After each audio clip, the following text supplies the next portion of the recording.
اور کسی مومن کو شایع نہیں کہ مومن کو مار ڈالے مگر بھول کر، اور جو بھول کر بھی مومن کو مار ڈالے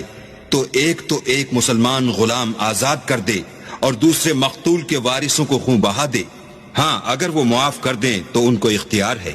اگر مقتول تمہارے دشمنوں کی جماعت میں سے ہو اور وہ خود مومن ہو تو صرف ایک مسلمان غلام آزاد کرنا چاہیے، اور اگر مقتول ایسے لوگوں میں سے ہو جن میں اور تم میں صلح کا عہد ہو تو وارثان مقتول کو خون بہا دینا اور ایک مسلمان غلام آزاد کرنا چاہیے۔ اور جس کو یہ میسر نہ ہو وہ متواتر 2 مہینے کے روزے رکھے۔ یہ کفارہ اللہ کی طرف سے قبول توبہ کے لیے ہے، اور اللہ سب کچھ جانتا اور بڑی حکمت والا ہے۔ اور جو شخص مسلمان کو قصداً مار ڈالے گا تو اس کی سزا دوزخ ہے، جس میں وہ ہمیشہ جلتا رہے گا، اور اللہ اس پر غضبناک ہوگا اور اس پر لعنت کرے گا، اور ایسے شخص کے لیے اس نے بڑا سخت عذاب تیار کر رکھا ہے۔ مومنو، جب تم اللہ کی راہ میں باہر نکلا کرو تو تحقیق سے کام لیا کرو، اور جو شخص تم سے سلام علیک کرے اس سے یہ نہ کہو کہ تم مومن نہیں ہو،